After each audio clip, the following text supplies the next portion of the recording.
The noble hunter, the precision killer, suffocating its victim swiftly and cleanly every time.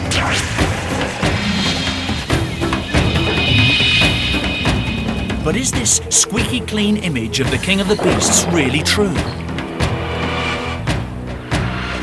We track one pride that goes in for a messier kind of killing, sometimes digging straight in, eating prey alive.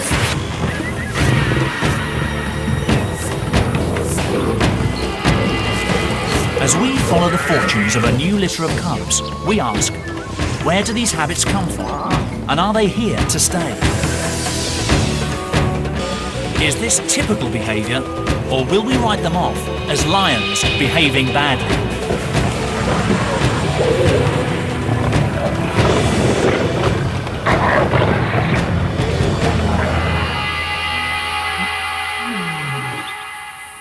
It's a classic African scene.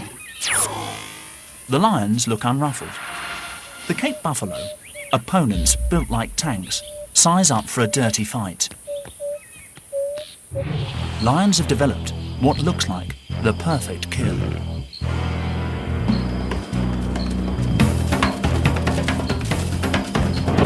They've got combined power of the pride to bring down these giants. Custom-built jaws to crush the windpipe. The kiss of death, quick and clean.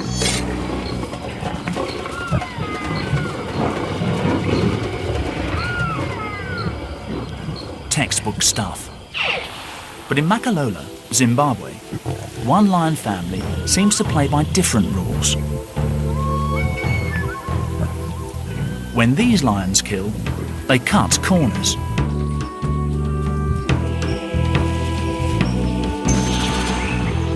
Right now, one-year-old cubs swell the pride's numbers. Unusually, 7 of the 8 babies are male. Could this be a clue as to why this pride hunts the way it does? In the pride, it's the dominant male who pulls the strings. But for all the lions living here, the buffalo are the key to survival. Smaller prey just isn't going to provide enough food for a lion pride of this size.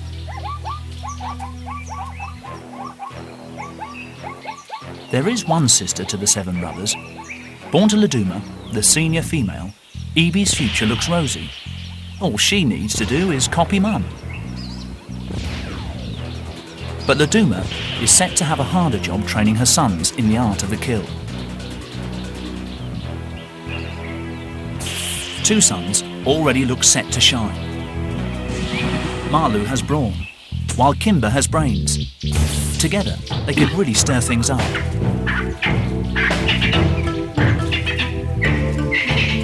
But first, and crucially, the youngsters must learn to hunt. Their days in the security of the pride are numbered. They hang out with the top lionesses. Our first insight into how this pride does business. Mardi, identified by a radio collar, is often on hand as a second mentor to the cubs. This is on-the-job training, and Mardi also acts as a backup to her sister Laduma during attacks. When hunting, they're the ones the cubs will need to watch. At all other times, it's the pride male, Panwi, who keeps the family members in line. At 180 kilos, more than twice the weight of a man, he demands respect, even from the oldest lioness. If he senses a challenge, things could turn nasty.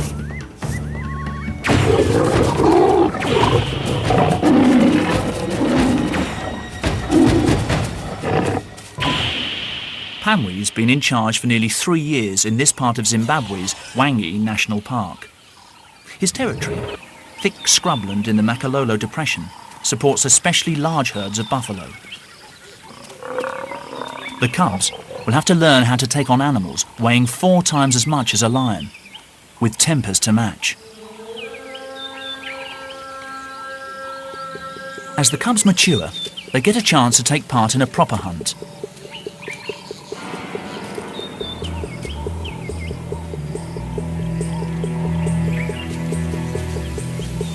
buffalo come to battle equipped with some of the heaviest and deadliest horns in the animal kingdom.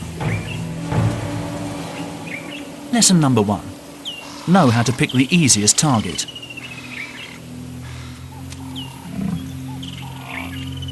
When the largest buffalo close ranks, the herd is almost invincible.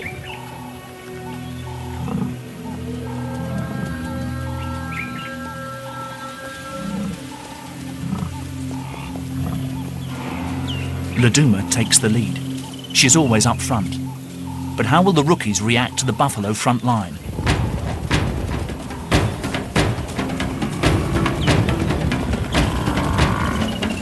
Confident and strong, Laduma storms in.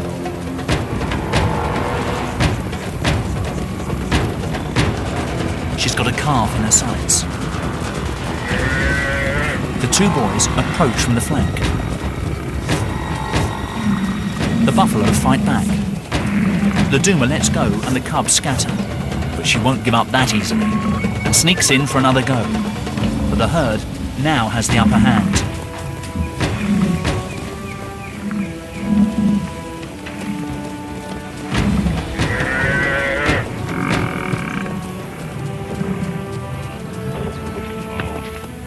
The cubs' first practical lesson ends in a reality check. What went wrong?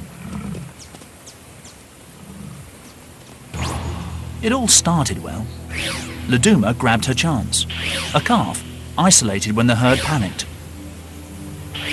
But her sons and the rest of the pride failed to back her up in time. This gave the buffalo the chance to regroup. In the end, the lions were outmaneuvered by their prey. Strength in numbers and team play won the day.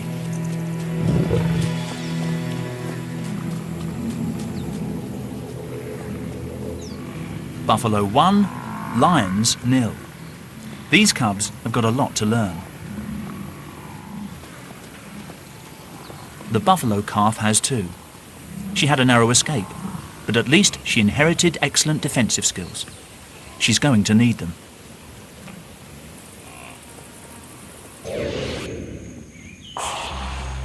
Three months earlier, she spent a few hours as a helpless newborn.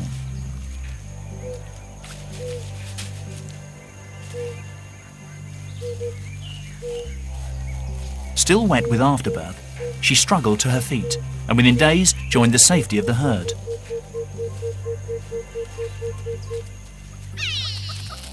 She'll have to use all her natural-born resilience to survive the lions of Makalolo.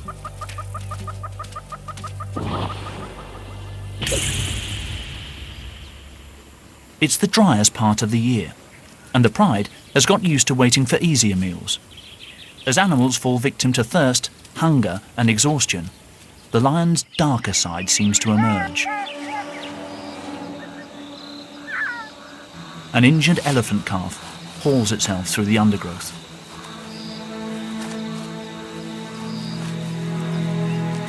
Noisy enough to attract attention. The wrong kind of attention. It looks like the end of the road for this baby.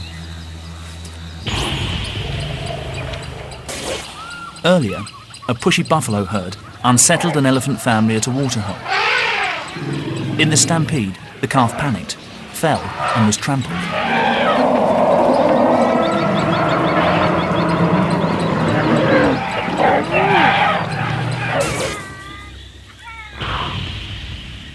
It was left for dead, but on broken legs, it spent the intervening hours dragging itself towards cover. It's in no state to defend itself. Usually, we'd expect lions to suffocate their prey by clamping the victim's windpipe before they tuck in. This is the first time Laduma's sons, Marlu and Kimber, have encountered a situation like this. What will they do?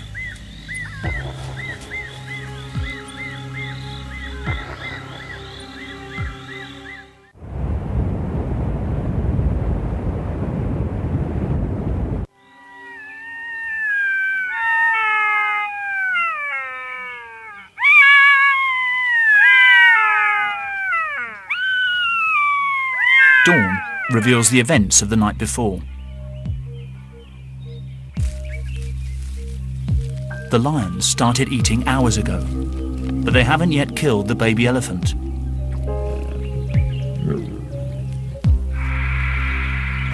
Although still alive, it barely moves. Trauma has probably pushed it into a semi-coma.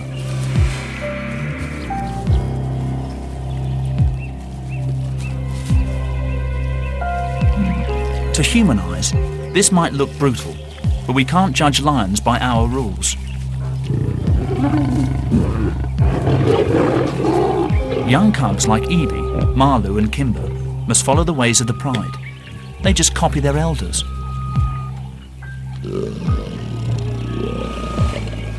So, what has caused the older Makalola lionesses to dispense with the swift kill?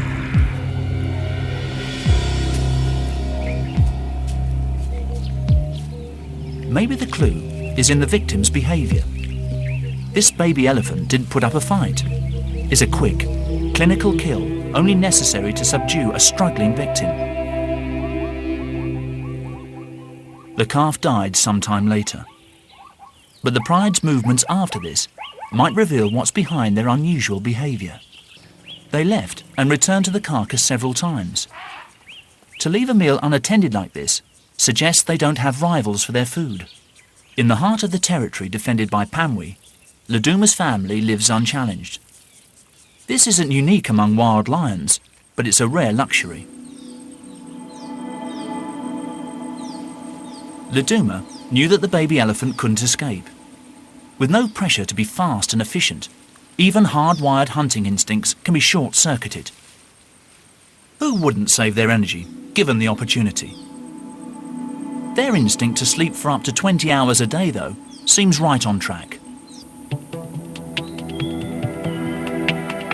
More clues about why these lions kill the way they do are found all around.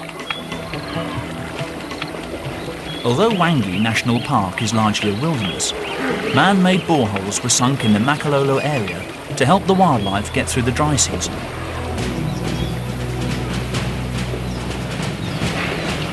Elephants, like all the grazing animals here, will travel huge distances every day to get water. When two heavyweights want the same thing, sometimes the pressure valves burst.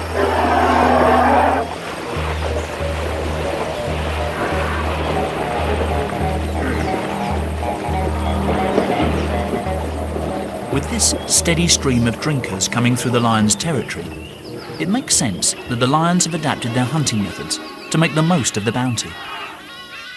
But the question for the cubs is this: was eating an animal alive just a one-off, or are they likely to make a habit of it?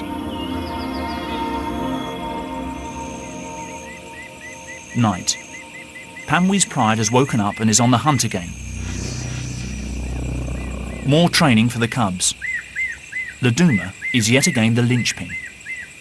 It's not unusual for adult females to do most of the work during hunting, but tonight, she has an even bigger job. Marlu's strength and Kimber's wit have improved, but to make their contribution count, their mother needs to show them something new.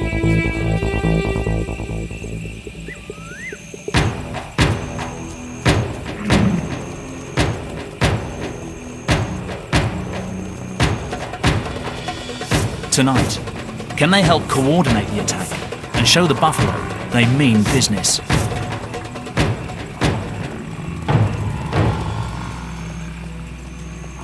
The calves, small and vulnerable, are kept at the centre of the herd, out of the firing line. Even for a lion, this huge wall of living flesh is formidable, and they lose their nerve.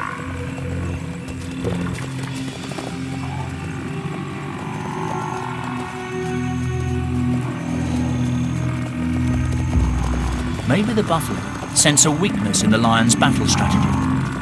Can they spot the incompetence of Laduma's sons? Who knows? But the massive herbivores stand their ground against their oppressors. Once again, Laduma's sons have failed to raise their game. Such a sloppy approach would leave most young males with a hungry and desperate future ahead of them.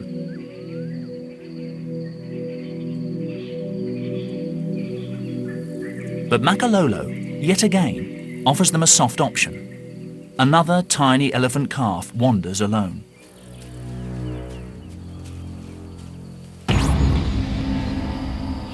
Born only a few weeks previously, he's been abandoned by his herd. Newborn elephants are prone to attack, and sensing danger, his mother and concerned aunts try to push the calf to its feet.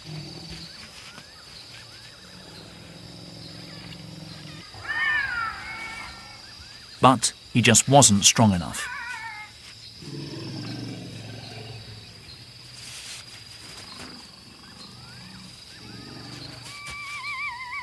His family stuck with him at first, but eventually had no choice but to leave him and let nature take its course.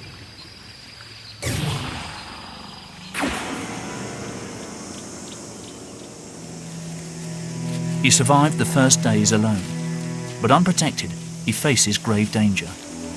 The pride has picked up his scent.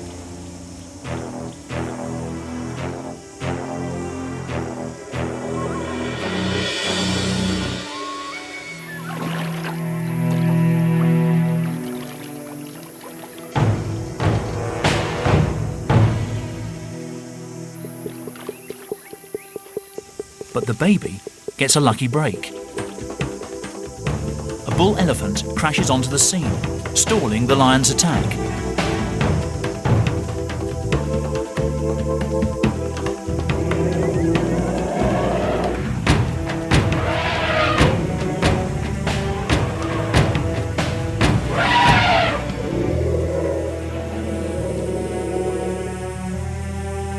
They wait to see what will happen next.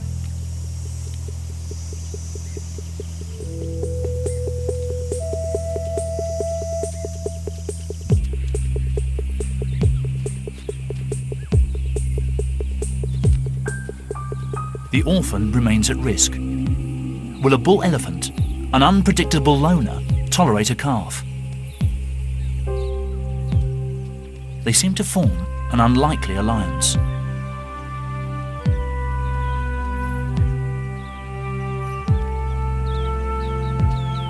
But a male elephant isn't inclined to watch over a lost baby.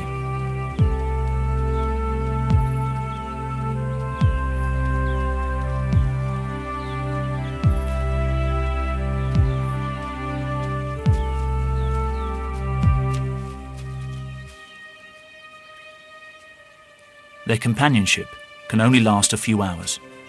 The calf stumbles on alone.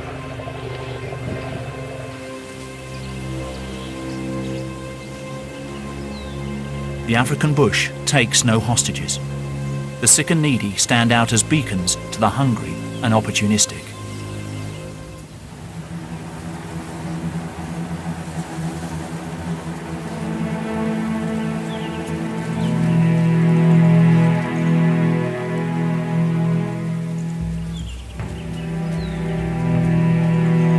The vultures are already here. Predicting impending doom is their speciality. Trumped by nightfall, they must wait for another day.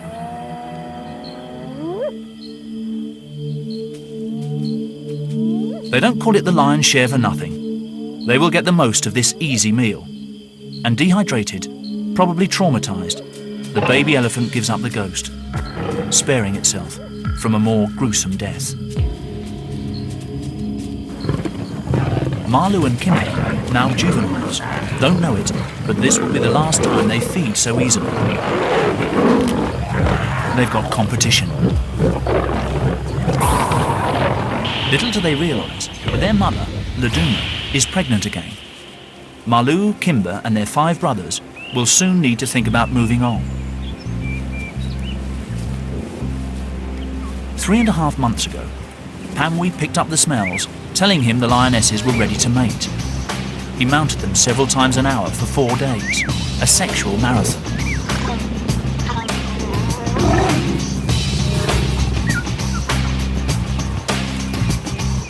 The birth of a new litter will mark a turning point in the lives of Malu and Kimber. With more mouths to feed, It's crunch time. The extra competition means life will get tougher from here on in.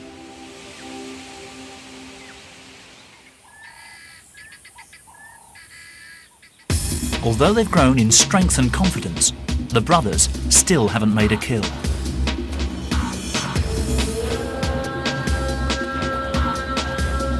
The time for lessons is almost over. Perhaps sensing that they need a game plan, they give their mother some proper backup. It's a turning point for the boys.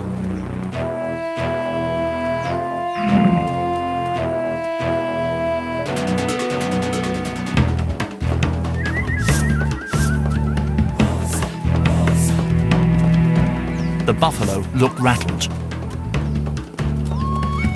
A fast charge confuses the herd, and in the chaos, there's a straggler.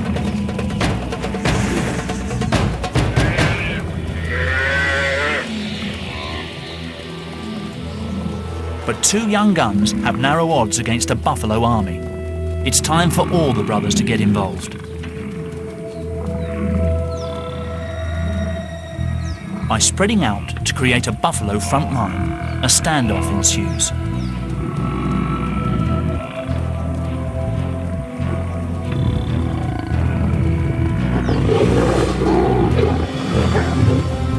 The lions still need an old hand for the finishing touch.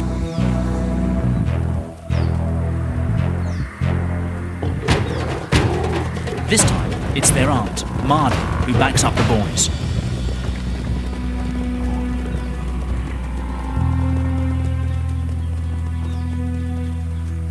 The cubs did help to execute a classic ambush, but they still can't finish the job.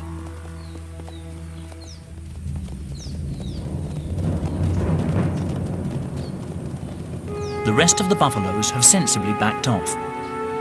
So Laduma takes this opportunity to teach her sons another crucial lesson.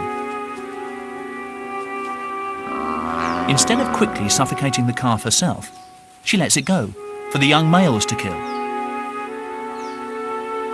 With this opportunity suddenly thrust upon them, the cubs seem confused, lazy even. It's like watching a domestic cat playing with its food. Are these lions simply not hungry enough to make a kill?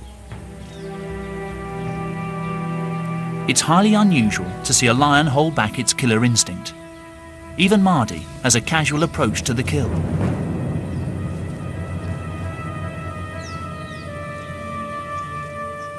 Then, the calf suddenly struggles a little, and a primal instinct kicks in. Mardy grabs the animal's throat.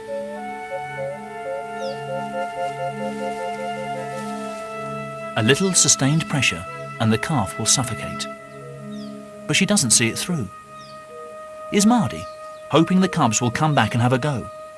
Or is she too suffering from the same laid-back attitude towards killing? Even faced with the wrath and weaponry of the Cape buffalo, can they simply not be bothered to learn to kill in the classic way?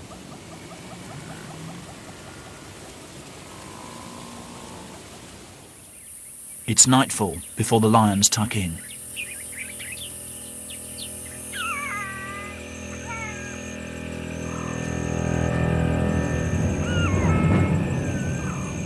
Round here, death does not always come quickly.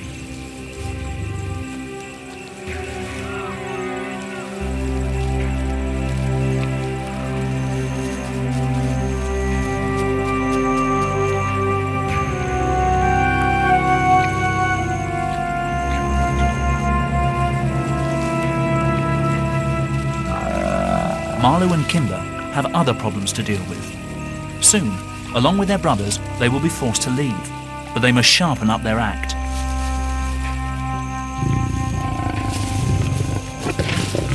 Family dynamics are changing. The growing males are showing dominance over their mothers, but they still can't handle killing on their own.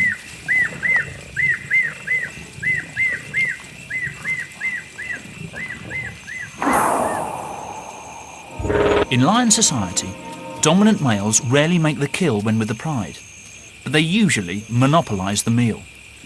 Panwi turns up right on cue.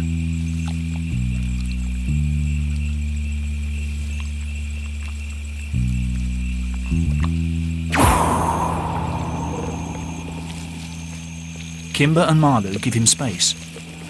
The two brothers are developing a close bond, a bond that could, one day, put them into direct competition with their father. To keep the young upstarts in check, Pamwi moves in to shake things up.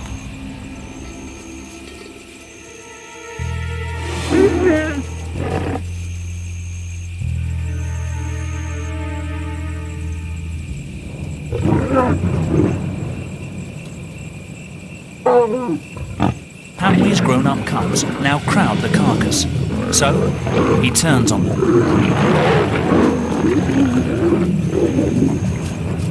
A good lesson has been learned. Big males eat first. Kimber grabs what he can and retreats.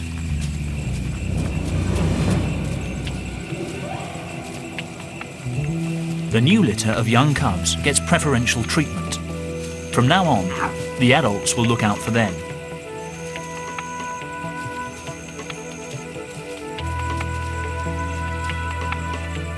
The patriarch is just marking time before his older sons inevitably leave the pride.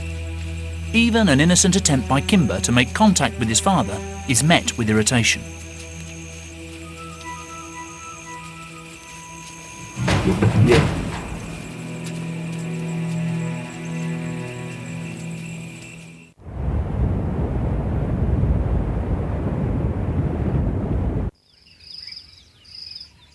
Tensions within the pride simmer on into October. Then, the Makalolo heatwave begins.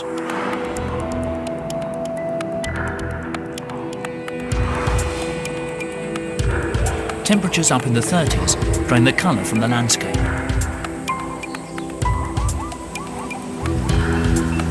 Dust storms sweep through, and even the man-made boreholes dry up.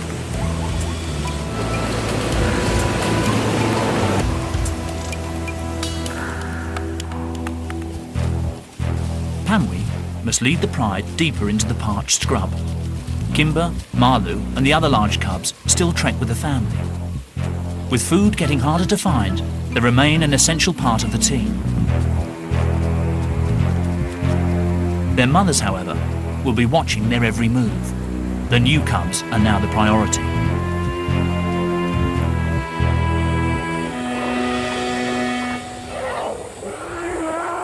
At what's left of the waterholes, thousands of feet and hooves churn the mud into a potential death trap. Adult elephants indulge in the usual skincare routine, but for a baby, it's a new danger.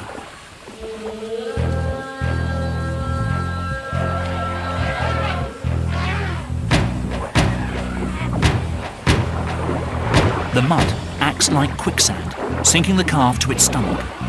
It's not strong enough to pull itself free, and the more it wriggles, the more the mud sucks the calf in.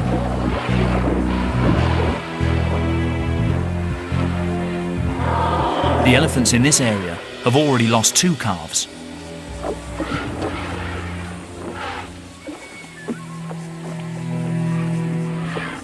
But this time, the mother successfully intervenes, tenderly coaxing with a massive foot and easing her calf free.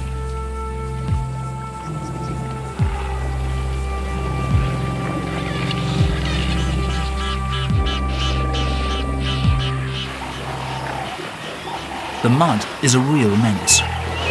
Buffalo have broad, flat hooves to stay on top of it, but invisible holes riddle the pool.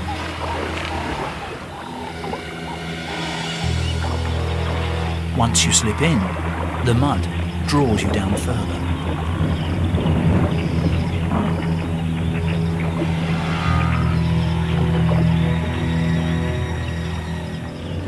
For 2 days, this helpless cow bakes under the glaring sun. Nighttime brings little relief.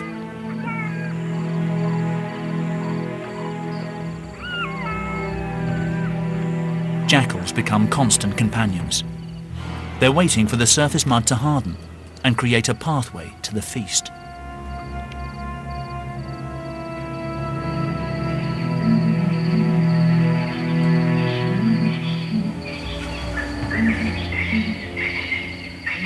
On the 3rd morning, the buffalo faces an even worse fate.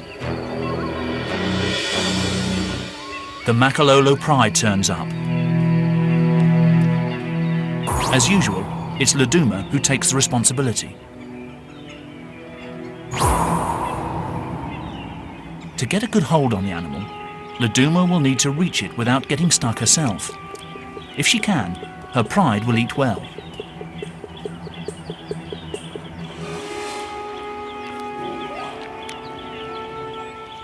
Mud makes lions nervous, so she cautiously edges over the sun-baked crust.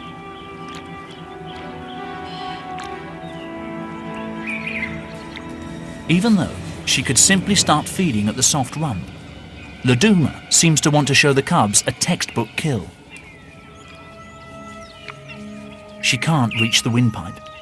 Instead, she holds the buffalo's snout, long enough to bring a quick end. It's a mystery why Laduma chose to go for a traditional kill this time.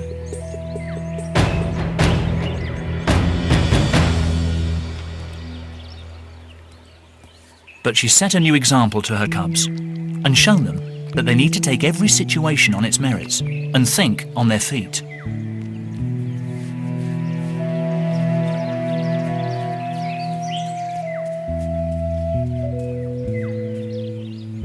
This buffalo could have appeared more threatening than we think.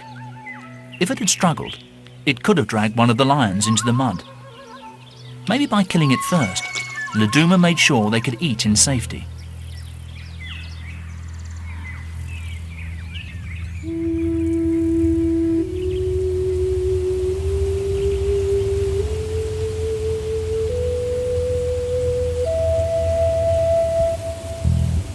The juvenile lions have bought some extra time by feeding on animals already weak from the hardships of the dry season.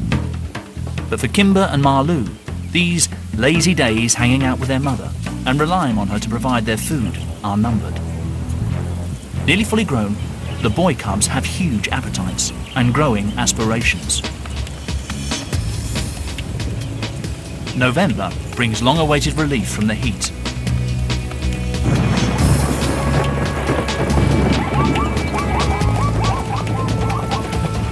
Five millimeters of rain falls every day for weeks on end.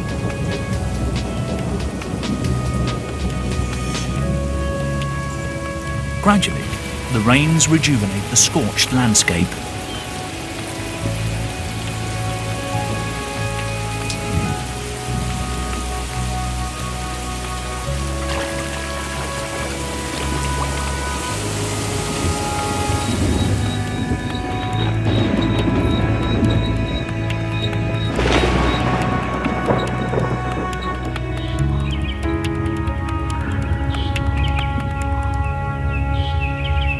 Animals that laid low or stuck closely to whatever water they could find can now roam again to feed and breed.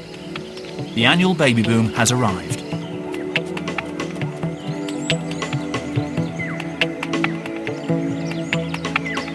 Soon after giving birth, many mothers come into heat. Males lock horns to win the right to breed with them.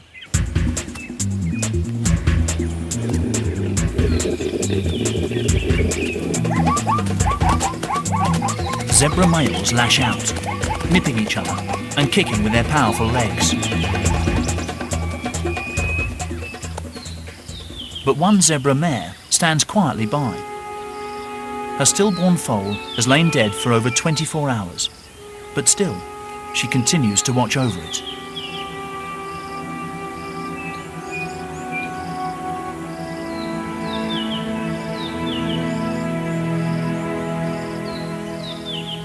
Jackals hover nearby.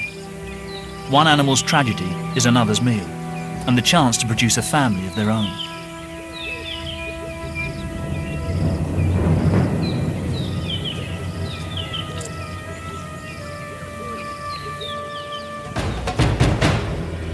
The rains bring abundance in Makalolo, but also upheaval. The juveniles in the lion pride face a trying time. They must earn their keep and regularly take part in the hunt.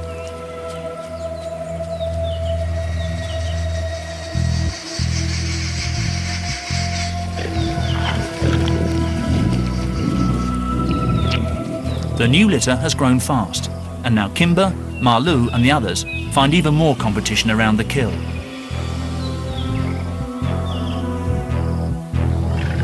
But for juvenile males, the cold shoulder treatment is an essential part of growing up.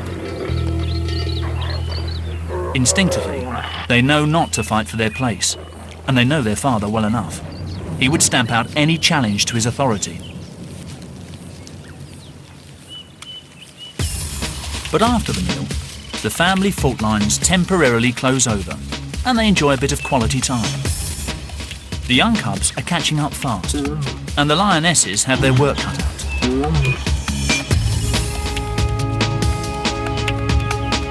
The older siblings have only a little time left before they are pushed out.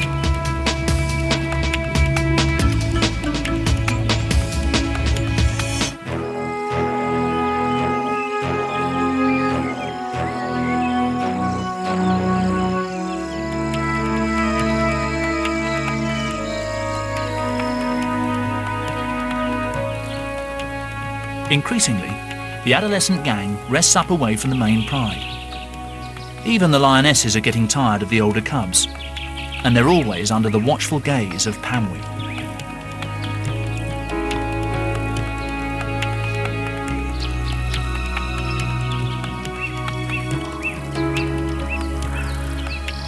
Such a formidable coalition.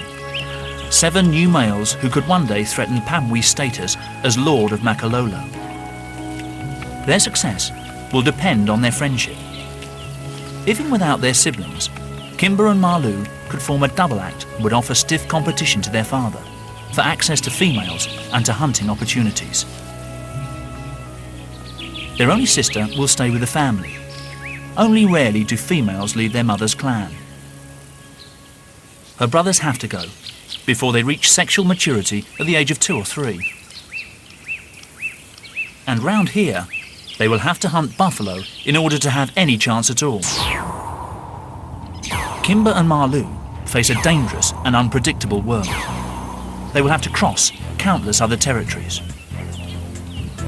Neighbouring pride males will be ready to defend their turf to the death. With their manes starting to grow thick and new surges of testosterone coursing through their veins, it won't be long before they want to go. Let's hope they've learned enough to take on new rivals.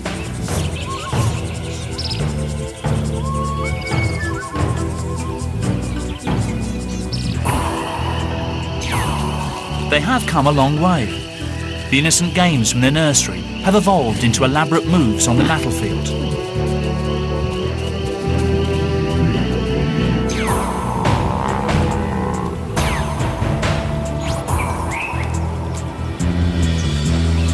It's taken months of trial and error, but finally, Kimber and Marlou and the rest of the brothers rise to hunt as one. And today, suddenly, everything seems different. They are seeking the ultimate challenge, and this time will tackle it in their very own way.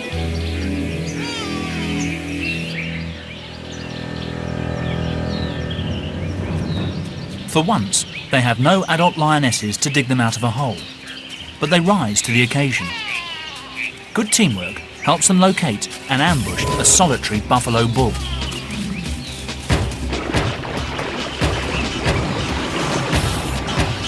The old bull knows lions hate getting their feet wet. Plunging in buys him time.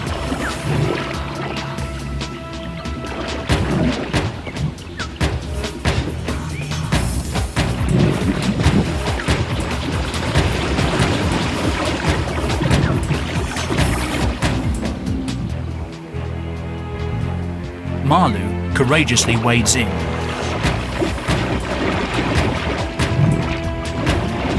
Out of his depth and alone, he can do nothing. And what's more, this bull has attitude.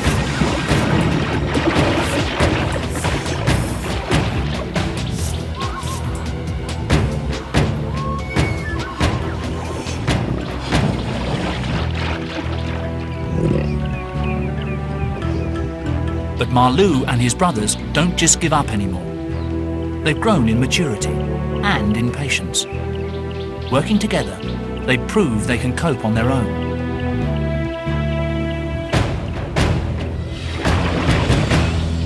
The buffalo bull remains under siege.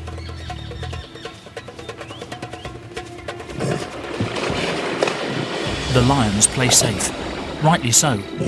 A false step and they'd slip into the spearing range of one of those deadly horns.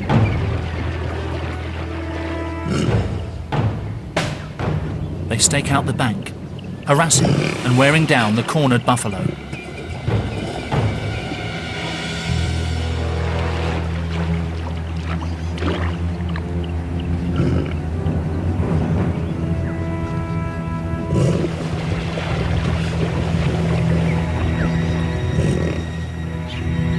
Despite their persistence, there's a last-minute hitch. A bull elephant shows up at the waterhole.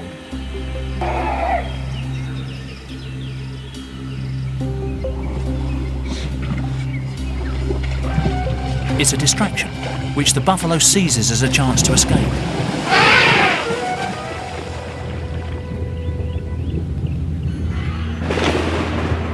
On this occasion, luck ran against them, but even seasoned hunters regularly miss their target.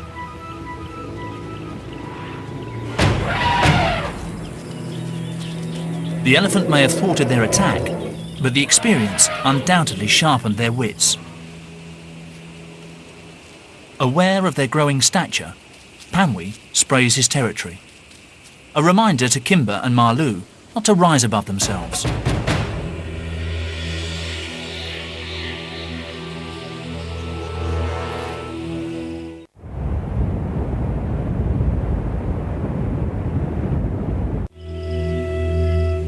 The good times are over.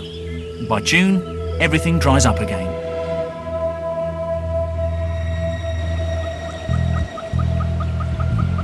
But the young lions remain on a roll.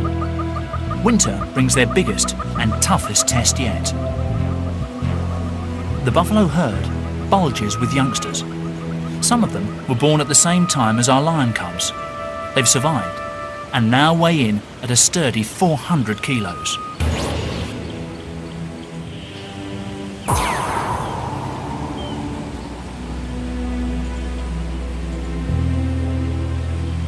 More muscle to strengthen the buffalo line of defence.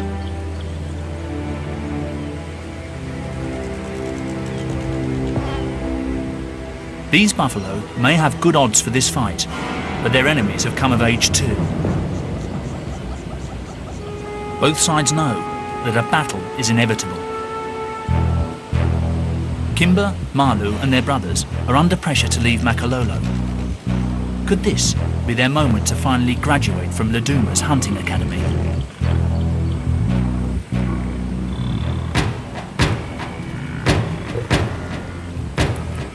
Laduma does what comes naturally to her and spearheads the attack. After several mock charges, they succeed in isolating a young buffalo. Kimber claws into her back to hold her. The adult buffalo turn back, but the lions remain focused. Staying well away from the sharp end, Malu and Kimber finally help Laduma bring the animal down.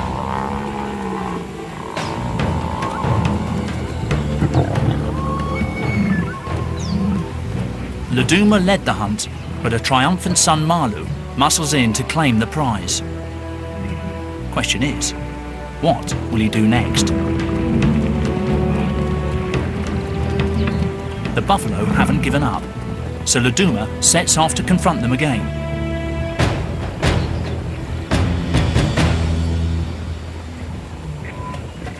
She successfully holds them off, buying her sons more time. Although the cubs have been a great help, it looks like the final responsibility still falls to their mother. She goes straight for the windpipe. Suffocation brings death in minutes.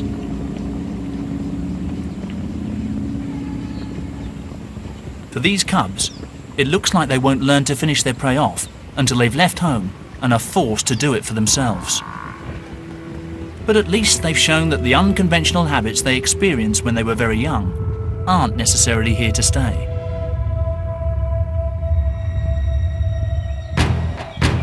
Under intense pressure, this new generation has learned what it takes to be noble, efficient killers. Just in time.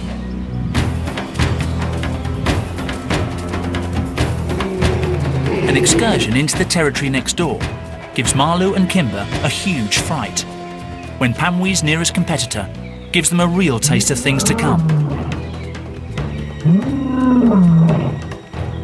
Realising it's time to leave, Marlou and Kimber lead the exodus.